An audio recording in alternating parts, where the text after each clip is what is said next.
कितना दिलचस्प है कि जिस राजीव गांधी ने मंडल कमीशन के खिलाफ अभी तक का इतिहास का और अपने जीवन का भी सबसे लंबा भाषण दिया, उस राजीव गांधी के पुत्र राहुल गांधी इस समय ये कह रहे हैं कि वो सोशल जस्टिस के चैंपियन हैं।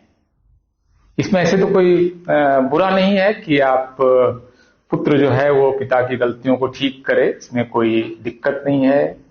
कोई ऐसा नहीं कहा जा सकता है कि पीढ़ी दर पीढ़ी व्यक्ति अपने निजी जीवन में एक ही जीवन में अपने विचार बदल सकता है, तो ये बिल्कुल स्वाभाविक है कि विचार बदल जाए। लेकिन साथ में वो कह रहे हैं कि कांग्रेस जो है वो सोशल जस्टिस की चैंपियन है, एससी एसटी ओबीसी अधिकारों की वो एक तरह से ध्वजा वो उसके कंधे पर है और वो उसकी मशाल ढो रही है। कुछ इस तरह का इंप्रेशन लगातार दिया जा रहा है। इसको हम सिर्फ और सिर्फ फैक्ट्स के आधार पर टेस्ट करने की कोशिश करते हैं कि जो तर्क है कि कांग्रेस सोशल जस्टिस की चैंपियन है, इस तर्क को हम हिस्टोरिकल फैक्ट्स के साथ चेक करने की कोशिश करते हैं, टेस्ट करने की कोशिश करते हैं, इसको एक स्क्रूटनी में डालते हैं कि क्या ये सही है। खास करके संदर्भ इस बार मैं सिर्फ और सिर्फ ओबीसी यानी कॉन्स्टिट्यूशन की लैंग्वेज में socially and educationally backward classes, इसके इस एक लेंस से हम इसको देखने की कोशिश करेंगे कि भारत में पिछड़ी जातियों का आरक्षण किस तरह से लागू हुआ और इसमें अलग अलग चरणों में कांग्रेस की क्या भूमिका रही। देखिए, ये जो पूरा मामला है सोशली और एजुकेशनली बैकवर्ड क्लासेस का, ये पहली बार चर्चा में आता है, जोर शोर से आता है कॉन्स्टिट्यूएंट असेंबली में, जब माइनॉरिटीज कमेटी जो है वो माइनॉरिटीज पर विचार के अधिकारों पर विचार करने के लिए जो कमेटी बनी है वो विचार कर रही है कि अलग अलग जो भारत के समुदाय हैं उनके लिए क्या करना है।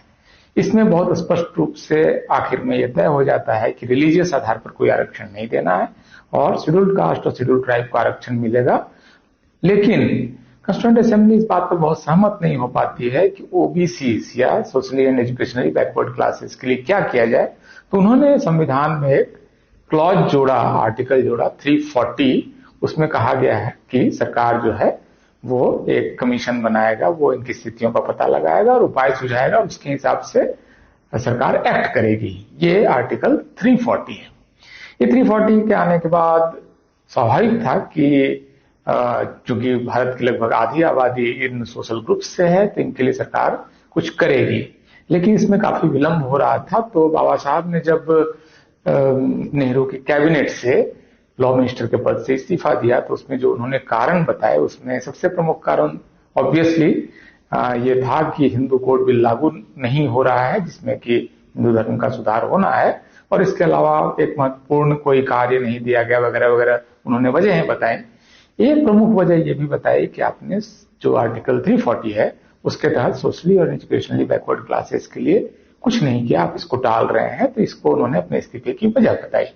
तो ये सब होने के बाद, इस्तीफा होने के बाद पिछड़ा वर्ग आयोग बनाने का दबाव बढ़ा, तो कांग्रेस के नेता काका कालेलकर, उनका पूरा नाम है दत्तात्रेय बालकृष्ण कालेलकर, काका साहेब कालेलकर नाम से वो प्रसिद्ध हैं, कांग्रेसी नेता हैं, गांधीवादी नेता हैं। तो उनके अगुवाई में एक कमीशन बनता है, प्रथम पिछड़ा वर्ग आयोग, और 1953 में आयोग बनता है। 1955 में ये आयोग अपनी रिपोर्ट देता है। बहुत आश्चर्यजनक रिपोर्ट है ये, क्योंकि इस रिपोर्ट को में जो ज्यादा सदस्य थे वो पिछड़े वर्गों के लिए आरक्षण के पक्ष में थे, वो समर्थन कर रहे थे। लेकिन काका कालेलकर नहीं चाहते थे कि कोई आरक्षण दिया जाए, और उन्होंने बाकायदा राष्ट्रपति को एक चिट्ठी लिखकर कहा कि मुझे नहीं लगता है कि आरक्षण लागू किया जाना चाहिए, और ये इन जातियों के लोग तो अपनी ही शिक्षा वगैरह का बंदोबस्त कर लेंगे।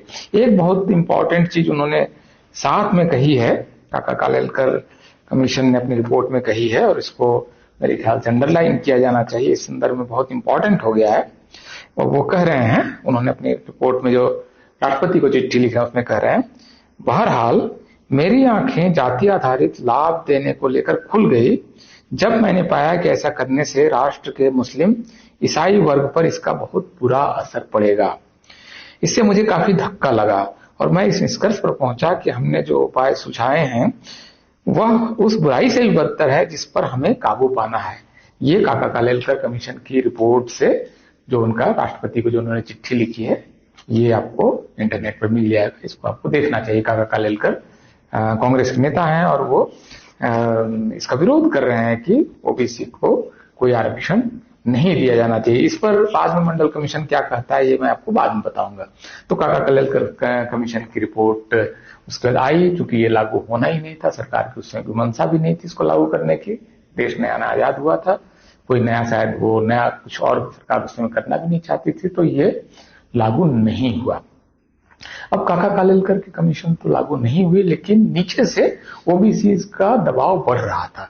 कॉन्स्टिट्यूएंट असेंबली संविधान सभा में भी पंजाब राव देशमुख बहुत जोर शोर तरीके से और कई सारे और सदस्य ओबीसी को रिजर्वेशन मिलना चाहिए इसकी मांग कर रहे थे, लेकिन सरकार जो कांग्रेस, चूंकि उस संविधान सभा की सबसे बड़ी सदस्य सबसे ज्यादा कांग्रेस के थे, तो इसके लिए सहमति नहीं बन पाई।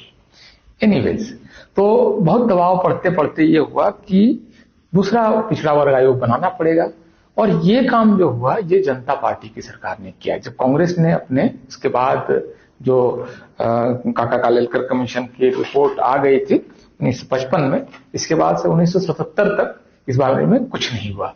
तो लंबे 2 दशक पार हो गए और पिछड़ा वर्ग को कोई अधिकार राष्ट्रीय स्तर पर नहीं मिला, कोई आरक्षण लागू नहीं हुआ। ये जो पिछड़ापन आज की तारीख में देखते हैं कि अलग अलग जगहों पर अलग अलग क्षेत्र में ओबीसी के लोग नहीं है या शेड्यूल्ड कास्ट से भी कम कई जगह दिखते हैं, इसकी वजह यह है कि आरक्षण लागू होने में देर हुई। 22 साल वहां पर तो डिले हो गया। प्रथम पिछड़ा वर्ग आयोग और दूसरा पिछड़ा वर्ग आयोग के बीच में ही इतना समय हो गया। दूसरा पिछड़ा वर्ग आयोग, जिसको कि हम मंडल कमीशन के नाम से भी जानते हैं, ये आयोग जनता सरकार में बनता है, जनता पार्टी सरकार में, जिसको कि बीजेपी उसके अंदर है, मतलब जनसंघ जो है वो उसके अंदर है, उसमें लालकृष्ण आडवाणी और वाजपेयी भी हैं। तो मोरारजी देसाई दूसरा पिछड़ा वर्ग आयोग बनाते हैं और बीपी मंडल उसके अध्यक्ष बनते हैं। उस बीच में बहुत कुछ होता है। वो जो सरकार है वो गिरती है, फिर चंद्रशेखर की सरकार आती है और फाइनली फिर से कांग्रेस की सरकार आ जाती है। कांग्रेस की सरकार आने के बाद तक मंडल कमीशन का काम चलता रहता है। मंडल कमीशन अपनी रिपोर्ट जो है वो 1980 में, जब कांग्रेस की सरकार है, उस समय के राष्ट्रपति ज्ञानी जैल सिंह को अपनी रिपोर्ट सौंप देता है, जो मंडल कमीशन है। अब 80 के बाद से 90 फिर 10 साल उस आयोग की रिपोर्ट पर कोई काम नहीं होता है। आप देखिए कैसे हुआ कि कांग्रेस की सरकार के समय पहला पिछड़ा वर्ग आयोग बना, कोई काम नहीं हुआ। सेकंड पिछड़ा वर्ग आयोग जनता पार्टी, जिसमें कि समाजवादी और बीजेपी के लोग शामिल थे, उन्होंने इसको रिपोर्ट, उनके समय में रिपोर्ट आई, लेकिन रिपोर्ट आयोग का गठन हुआ, रिपोर्ट आई, फिर 10 साल के लिए कांग्रेस उस पर बैठ जाती है। इसके बाद 1990 में फिर एक सरकार बनती है बीपी सिंह की, जिसको कि बीजेपी समर्थन दे रही है, और बीपी सिंह की सरकार 7 अगस्त 1990 को इस रिपोर्ट को लागू कर देती है। और ये पुस्तक है देबाशीष मुखर्जी की, आपको पढ़नी चाहिए, द डिसरप्टर। ये बहुत तो अच्छी किताब है, मतलब सारे तत्व जो इसका टोन है उससे आपकी सहमति नहीं भी हो सकती है, लेकिन ये महत्वपूर्ण किताब है। इसमें वो बताते हैं कि किस तरह से उस समय लालकृष्ण आडवाणी और तमाम बीजेपी के नेताओं ने भी उसका समर्थन किया कि मंडल कमीशन की रिपोर्ट लागू होनी चाहिए। विरोध में जो थी उस समय कांग्रेस थी, और कांग्रेस के उस समय वो नेता प्रतिपक्ष थे राजीव गांधी, और उन्होंने 6 सितंबर 1990 को लोकसभा में एक बहुत लंबा भाषण दिया, और भाषण लगभग वो करीब 2 घंटे तक चला ये भाषण। और उसमें उन्होंने कहा जो कुछ, उसमें जो रिलेवेंट पार्ट है, कुछ हिस्से में इसको पढ़ रहा हूं, पूरे तौर पर उन्होंने कहा कि ये रिपोर्ट लागू नहीं होनी चाहिए, ओबीसी को आरक्षण नहीं दिया जाना चाहिए, इसको पोस्टपोन किया जाना चाहिए, इस पर और विचार किया जाना चाहिए। ये उन्होंने पक्ष लिया इस मामले में। तो कांग्रेस मंडल कमीशन के खिलाफ थी। इसको लेकर किसी को भी डाउट है तो संसद की कार्रवाई देख सकता है, और खास तौर पर 6 सितंबर 1990 को लोकसभा की कार्रवाई देखनी चाहिए। इसमें राजीव गांधी हैं, वो जो भाषण दे रहे हैं उसमें कह रहे हैं, sir, it should go not only to such underprivileged groups and many others like them, but to people from all religions who are underprivileged, and this is where I have a grave difference with what the government is bringing in. मतलब कि विभिन्न धर्मों के underprivileged लोगों को इसके अंदर शामिल किया जाना चाहिए, और वर्तमान सरकार से हमें इसका विरोध है। दूसरा sentence, they are looking almost entirely at caste. Not only that, they have not included very large sections of the minority who should be included. कह रहे हैं वो सिर्फ जाति को देख रहे हैं और माइनॉरिटी के बड़े हिस्से को जो इसमें अंदर होना चाहिए उसको इनमें शामिल नहीं किया गया है. If you look at the Muslims, the vast majority of the Muslim community in India is backward educationally, socially and economically everywhere. वो यहाँ पर अलग से मुसलमानों का नाम ले रहे हैं कि मुसलमानों की बड़ी आबादी जो बैकवर्ड है एजुकेशनली, सोशली और आर्थिक रूप से सभी जगह. फिर वो कह रहे हैं कि the same thing is true for Christians, the same thing is true even for Sikhs who are by and large okay, but they are still groups who are not all right. This is true for almost every religion as groups who are socially and educationally backward. Why should they not be included? यहाँ पर वो मंडल commission के खिलाफ जो minority group है उसको खड़ा कर रहे हैं और उनको कह रहे हैं कि आप ये लोग भी तो पिछड़े हैं, इनको क्यों नहीं शामिल किया गया है. सो आगे वो कह रहे हैं the government must explain this, the country wants to know. आगे वो कह रहे हैं sir the fact of the matter is that minorities have not got their just due. The fact of the matter is that by playing games this reservation, they have deliberately blocked the minorities from getting any benefit. यहाँ पर वो minority card फिर से खेल रहे हैं Rajiv Gandhi. The Prime Minister should answer how he is going to help the socially and educationally backward minority communities. वो मतलब minority communities को ही socially and educationally backward communities कह रहे हैं. तो अभी कांग्रेस जो पूरी minorities को या उसमें भी खास करके मुसलमानों को अलग से आरक्षण दे रही है, ये फिलॉसफी के तौर पर कांग्रेस में एग्जिस्ट कर रही थी, बीज रूप में ये मौजूद था. हालांकि खुले तौर पर ये नहीं कह रहे थे कि अलग से आरक्षण दे दो, लेकिन वो कह रहे थे कि जो माइनॉरिटीज हैं वो सोशली एंड एजुकेशनली बैकवर्ड है, उनके लिए कुछ किया जाना चाहिए. आगे वो कहते हैं कि राजा साहब policy is not very different from what the Britishers वे आर डूइंग. इसको वो आरक्षण को वो अंग्रेजों की नीति के बराबर तौल रहे हैं यहाँ पर. It was the British who tried to divide our country on caste and religion, and today it is the Raja Sahib sitting there who is trying to divide our country on caste and religion. इसके बाद संसद में काफी हंगामा हो जाता है. तो ये जो वीपी सिंह के मंडल कमीशन की रिपोर्ट पर राजीव गांधी का ये रुख है अलग से. अब अलग से वाला जो मामला है यहीं पर प्रॉब्लम है, क्योंकि मंडल कमीशन ने ऐसा नहीं है कि तमाम माइनॉरिटीज को एक्सक्लूड किया था, बल्कि उन्होंने ये कहा था कि माइनॉरिटीज को में भी जाति है. जैसे वो कह रहे हैं कि मंडल कमीशन की रिपोर्ट अब मैं पढ़ रहा हूं, ये है 12वां चैप्टर का 12वां पैराग्राफ. सैयद और शेख ब्राह्मणों की तरह ही पुरोहित जातियां हैं. मुगल और पठान वीर और रक्षक के रूप में जाने जाते हैं, वे क्षत्रियों के बराबर हैं, लेकिन उनमें पेशेवर जातियां भी हैं जिन्हें पदानुक्रम में नीची जातियां माना जाता है. तो वो कास्ट को वहां पर और पिछड़ापन को वहां पर रिकॉग्नाइज कर रहे हैं. ऐसा नहीं है जब राजीव गांधी कह रहे हैं कि आपने मुसलमानों और माइनॉरिटीज को बाहर कर दिया तो उनको मालूम था कि इंक्लूड किया गया है. दरअसल वो इंक्लूजन से खुश नहीं थे, उसके लिए अलग से पूरे के पूरे रिलीजियस ग्रुप को वो मंडल कमीशन के अंदर चाहते थे. ये है प्रॉब्लम ये नहीं है कि मंडल कमीशन के अंदर विभिन्न धर्मों के लोग नहीं है, ये तो है ही है. इस लिस्ट इसके पीछे जो लिस्ट है इसमें भी तो तमाम जातियों के नाम है जो ओबीसी के अंदर मुसलमानों की जातियां. ये तो मंडल कमीशन के आइडिया में ही है कि तमाम पिछड़े जो हैं, पिछड़े सामाजिक रूप से, ऐतिहासिक रूप से, उनको हम इसमें रखेंगे. लेकिन वो जो कांग्रेस का कोर आइडिया है कि Muslims as a group, as a पूरा सोशल ग्रुप, सैयद से पठान मुगल सारे मिला जुला के वो ओबीसी के अंदर होना चाहिए. तो मंडल कमीशन क्या क्राइटेरिया दे रहा है, कौन हो सकता है जो हिंदू नहीं है लेकिन ओबीसी हो सकता है. उसमें बोल रहे हैं 2 क्राइटेरिया दे रहे हैं. ये 12वें चैप्टर का 18वां क्लॉज है. गैर हिंदू धर्म अपनाने वाले सभी अछूत, मतलब हिंदू धर्म में जो अछूत थे और अगर उन्होंने हिंदू धर्म को छोड़कर कोई ऐसा धर्म अपना लिया है तो वो माने जाएंगे क्या, ओबीसी माने जाएंगे. तो एक तो ये कह रहे हैं.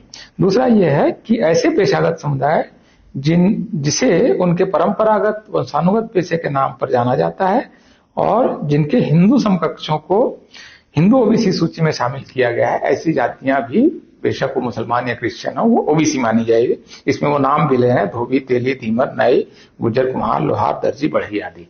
तो स्पष्ट रूप से मंडल कमीशन ने यह कहा है कि Muslim as a religious group reservation नहीं पाएगा, Christian as a religious group reservation नहीं पाएगा, लेकिन उनके अंदर जो पिछड़े हैं या पूर्ववर्ती अछूत जातियों से जो कन्वर्ट हुए हैं उनको आरक्षण दिया जाएगा।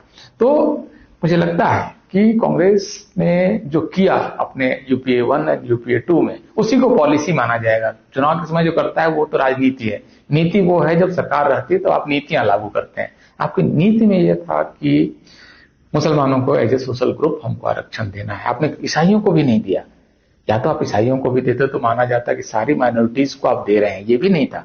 उसके अंदर आप पारसीज को देते, बाकियों को भी दे सकते थे, लेकिन आपने चुना कि सिर्फ एक रिलीजियस ग्रुप को मुझे देना है क्योंकि वो पॉलिटिकली इंपॉर्टेंट ग्रुप है और आपको बिहार और यूपी वापस लेना है। वहां के जो मुसलमान सपा बसपा और आरजेडी में चले गए उनको वापस लाना है। इसकी वजह से आप यहाँ पर ये कर रहे थे। तो एक तरह से मैं जो कह रहा हूं बार बार कि कांग्रेस ने जो नेशनल कंसेंसस था कॉन्स्टिट्यूएंट असेंबली का, संविधान सभा का, या इवन मंडल कमीशन का, इवन काका कालेलकर कमीशन ने भी ये नहीं कहा कि मुसलमानों को अलग से आरक्षण दो, क्रिश्चियंस को अलग से आरक्षण दो। तो मुसलमानों को अलग से आरक्षण देना जो है वो मंडल कमीशन का स्पष्ट रूप से उल्लंघन है, संविधान का उल्लंघन है, आर्टिकल 340 का उल्लंघन है। इस वजह से असल में कांग्रेस इस समय आलोचनाओं के दायरे में है। उसके कहने भर से नहीं हो जाता है कि ओबीसी के लिए बहुत काम किया है। ओबीसी के संयोग से या पता नहीं क्यों, हो सकता है कि आपकी पॉलिसी रही हो, जो बड़े काम है वो कांग्रेस के समय नहीं हुआ।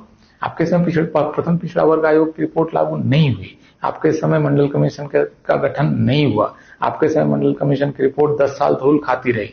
मंडल कमीशन लागू भी होता है तो उस समय भी आप सरकार में नहीं है।